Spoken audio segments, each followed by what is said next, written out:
Всем привет, друзья! Вы смотрите канал Pop Music. С вами Реальный басист. И сегодня у нас на обзоре аналоговый басовый синтезатор Korg Volca Nu Bass.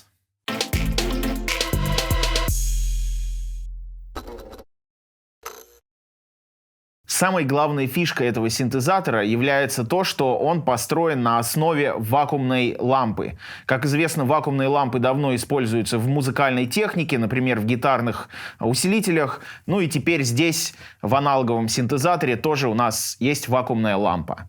Осциллятор состоит здесь из двух типов волн. По умолчанию у нас пилообразная волна, вот так вот она звучит. И также можно включить квадратную волну при помощи Function и нажатием вот этой кнопки. Диапазон осциллятора у нас. Вот самая низкая нота.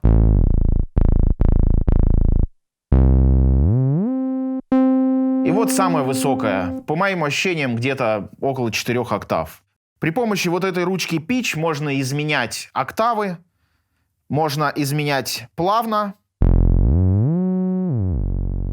Либо, если держать кнопку Function, то она изменяется дискретно по полутонам. Хочу отметить, что этот синтезатор монофонический, то есть здесь нельзя играть аккордами, и здесь один осциллятор, но в помощь к этому осциллятору у нас также есть субосциллятор. Управляется он вот этими двумя крутилками. Вот сейчас мы добавим субосциллятор. Как вы слышите, звук стал гораздо более насыщенный, жирный. Появилась такая подушка в виде октавы внизу. И при помощи вот этой второй крутилки можно добавить сатурацию этого субосциллятора, ламповую сатурацию.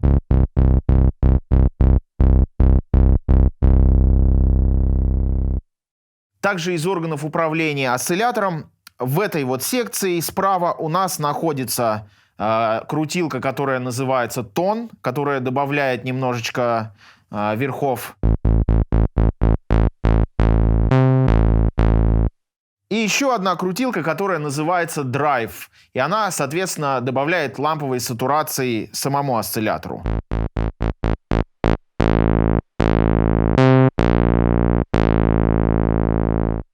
Также рядом у нас крутилка темп и мастер громкость. Кстати, темп также отвечает и за свинг.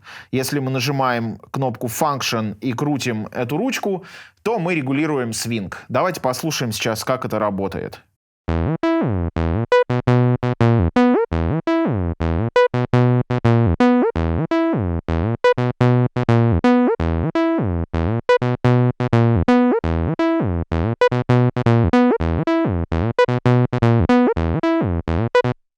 Теперь перейдем к фильтру.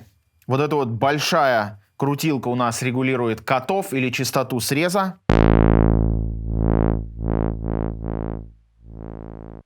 И рядом с ней крутилка, которая называется пик, и она регулирует резонанс. Вот сейчас мы только что слушали резонанс в 0.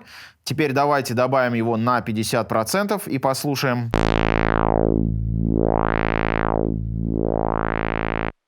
И теперь давайте сделаем на 100%.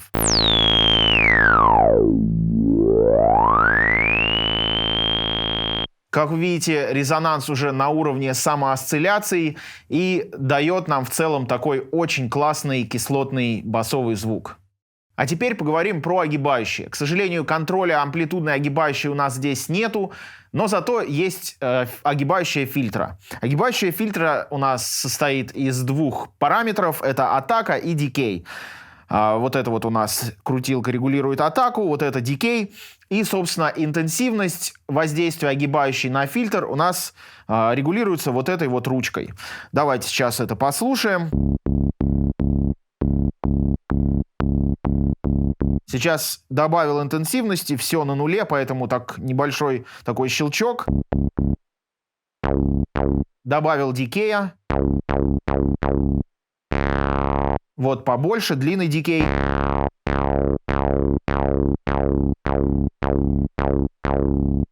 Давайте добавим атаки. Сделаем более длинную атаку, пока она на нуле.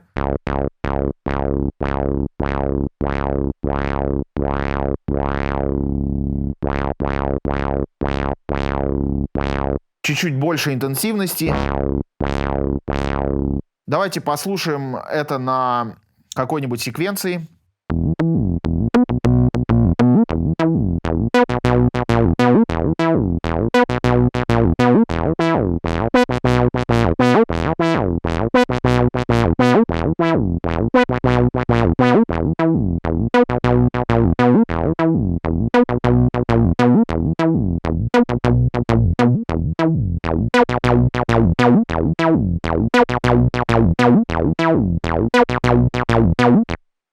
Также у нас здесь есть встроенное LFO для еще более глубокого и интересного формирования различных звуков для саунд-дизайна. У нас есть две формы волны, это треугольник и квадрат. По умолчанию у нас включен треугольник. Давайте послушаем, как оно влияет. Мы нажимаем на Function, и вот здесь вот у нас есть три варианта назначения LFO. То есть мы можем при помощи LFO управлять параметром либо фильтра, кат-офф фильтра, либо pitch, либо амплитуда. Давайте назначим на кат-офф для начала. По умолчанию у нас треугольная форма волны. И также, удерживая Function, мы увеличиваем интенсивность LFO.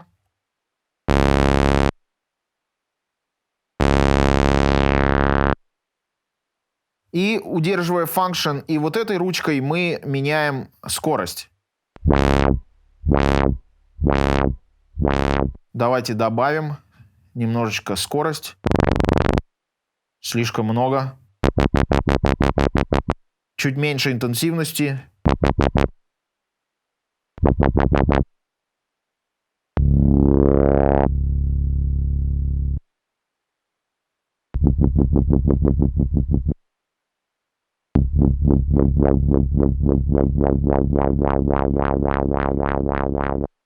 Причем LFO можно использовать также совместно с огибающей. То есть можно сделать, например, вот такую штуку.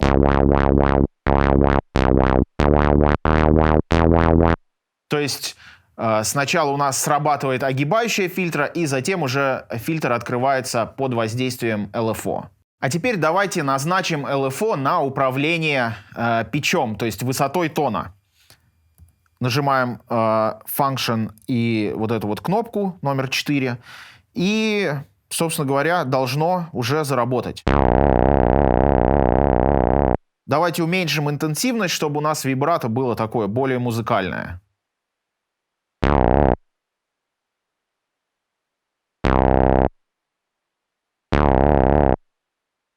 Очень сложно поймать точное количество. Но вот сейчас уже такое весьма симпатичное вибрато.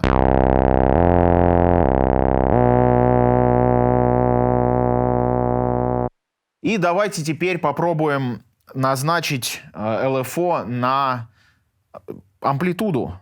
И у нас получится что-то вроде тремоло. Добавим интенсивность.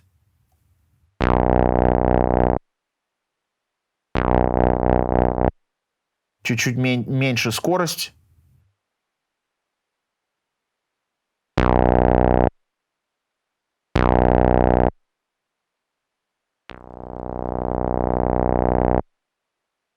Слишком медленную скорость сделал.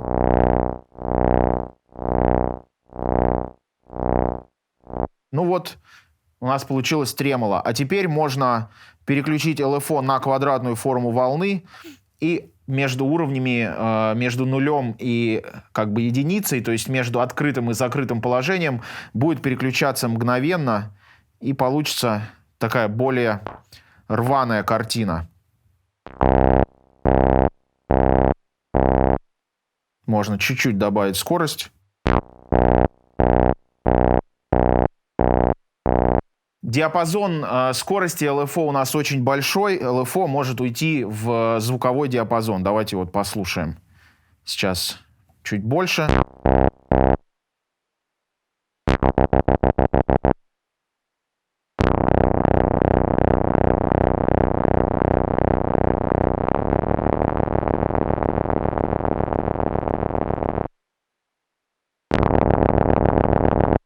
Плюс ко всему хочу отметить, что LFO можно назначать не только на один из этих параметров, но и на все вместе. То есть и на pitch, и на амплитуду, и на катов. Вторая фишка, которой мы можем обогатить нашу секвенцию, это, естественно, слайды. Слайды, ни одна ACID-машина не может без них обойтись. Активируем мы этот режим при помощи кнопки Slides. И также точно мы нажимаем и отмечаем те шаги, которые мы хотим видеть слайды. Послушаем, что получилось.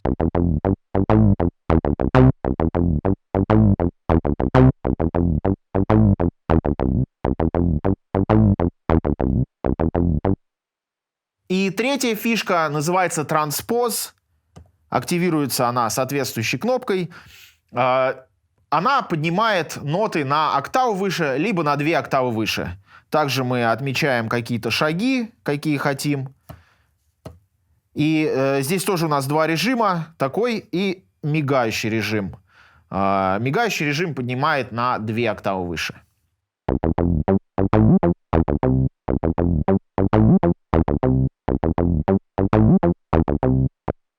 А вот теперь давайте посмотрим еще очень интересный момент, который создан специально для перформанса. То есть все эти 3 функции можно рандомизировать. Мы берем, нажимаем Function и нажимаем соответствующую кнопку, например, Transpose, и рандомным образом у нас расставляются вот эти вот акценты. Таким образом, во время живой игры, например, на концерте, вы можете очень сильно видоизменять одну и ту же забитую сюда секвенцию и таким образом давать, вдыхать в нее, по сути, новую жизнь. Давайте вот попробуем сейчас это сделать.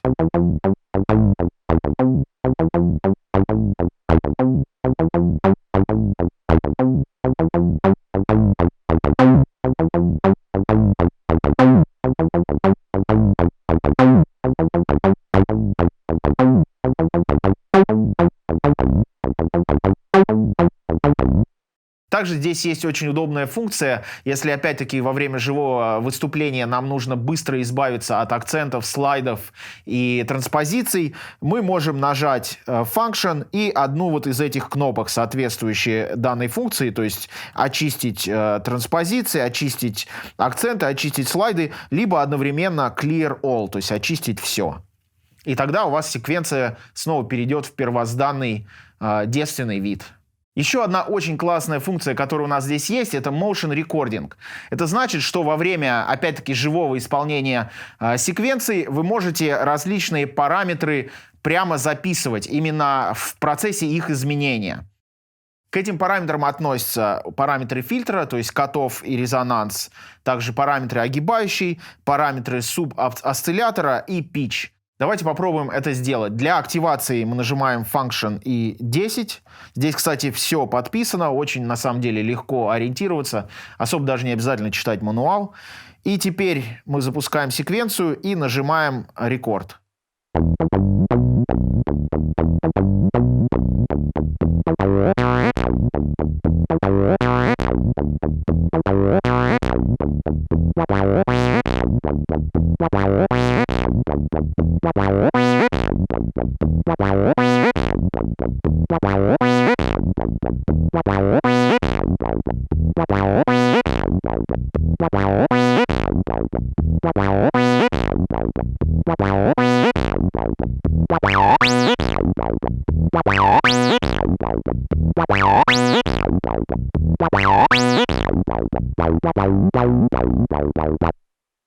И в конце, нажав Function и кнопку 11, можно все моментально очистить. То есть таким образом вы опять-таки можете до бесконечности изменять свою секвенцию и моментально все очищать, сбрасывать к базовым настройкам и, собственно говоря, заново что-то делать. И все эти сыгранные вами вживую изменяемые параметры можно также сохранять в секвенции. Кстати, у нас здесь банк на 16 секвенций, то есть мы нажимаем Memory, и вот у нас 16 слотов. Сейчас у нас активирован слот номер 4. И давайте вот я сейчас покажу такую фишку. Давайте снова попробуем записать, сделать motion recording.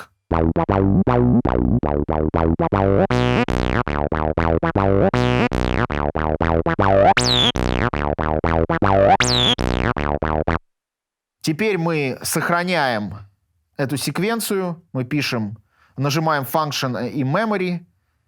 Оп, сохранили. А сейчас я удалю все ноты из этой секвенции.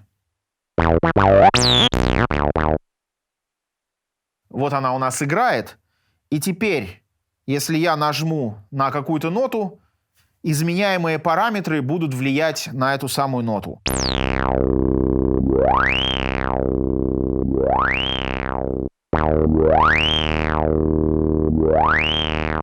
То есть, по сути, что произошло? Я удалил все ноты из секвенции, но само изменение параметров осталось в нее прописано. Это тоже очень удобно использовать в живых выступлениях. То есть, например, вы можете по MIDI подключить MIDI-клавиатуру и играть, а при этом фильтр у вас уже будет открываться, закрываться так, как вы хотите, поскольку вы это заранее уже прописали в секвенцию. Такая пустая секвенция с параметрами. Также здесь есть функция, называемая Active Step, которая позволяет управлять длиной вашей секвенции, и это очень круто также для живых выступлений. Активируется она при помощи Function и Active Step. Давайте посмотрим, как она работает.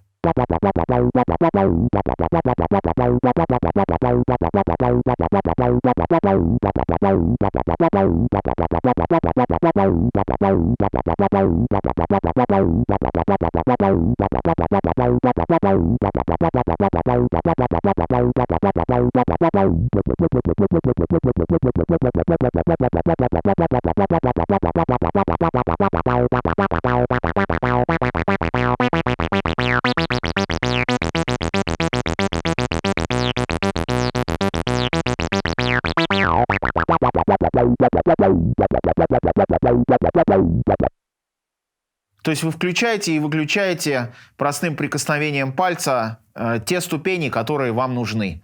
И, по-моему, это очень классно для дополнительной экспрессии. А теперь поговорим про секвенсор. Секвенсор, как и во всех других вольках, здесь состоит из 16 шагов, и можно записывать ноты в него двумя способами. Это в реальном времени, то есть live recording, и step recording, то есть пошагово. Live recording мы нажимаем одновременно play и rec. Секвенсор у нас побежал, и мы должны что-то сыграть. Но это не очень удобный способ, потому что здесь нет встроенного метронома, и как бы играть на этих клавишах не особо удобно. Поэтому самый удобный вариант — это step recording. Вот сейчас мы включили этот режим. Я нажимаю любую клавишу. Вот у нас первый шаг, второй, третий, четвертый. Если я хочу сделать паузу в секвенции, я нажимаю на REC один раз. Вот он перешагнул на следующий шаг. Еще одна пауза. И теперь послушаем, что у нас получилось.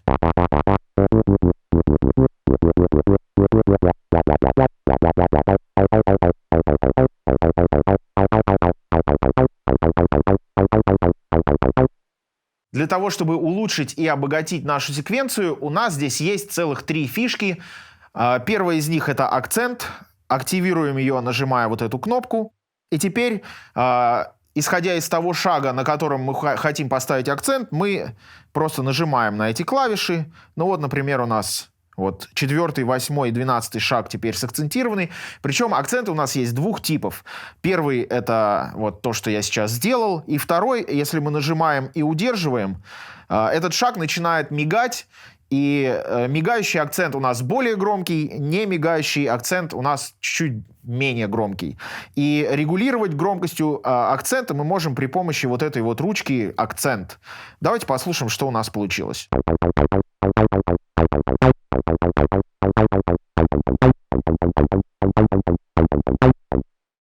По моему мнению, это замечательный басовый синтезатор, который может создавать огромное количество различных тембров в духе классических acid-машин типа TB-303 и тому подобное. Также он невероятно компактный, работает от 6-пальчиковых батареек, его можно брать в самолет, в поезд, куда угодно, в дорогу, джемить, придумывать какие-то мелодии, секвенции и так далее. А еще он отлично подойдет для живых выступлений, поскольку, как вы заметили, здесь огромное количество функционала, заточенного именно под это. Друзья, подписывайтесь на наш канал, ставьте лайки, нажмите на колокольчик для получения уведомлений о будущих видео. Берегите себя, мойте руки и до скорых встреч. Пока! Также очень удобно при живом перформансе, когда нам надо избавиться от всех акцентов, слайдов и вот этих трансгендеров. Может, он Волька, как в советском фильме? Ну, Волька. Это про старика Хоттабыча. Это он. Волька.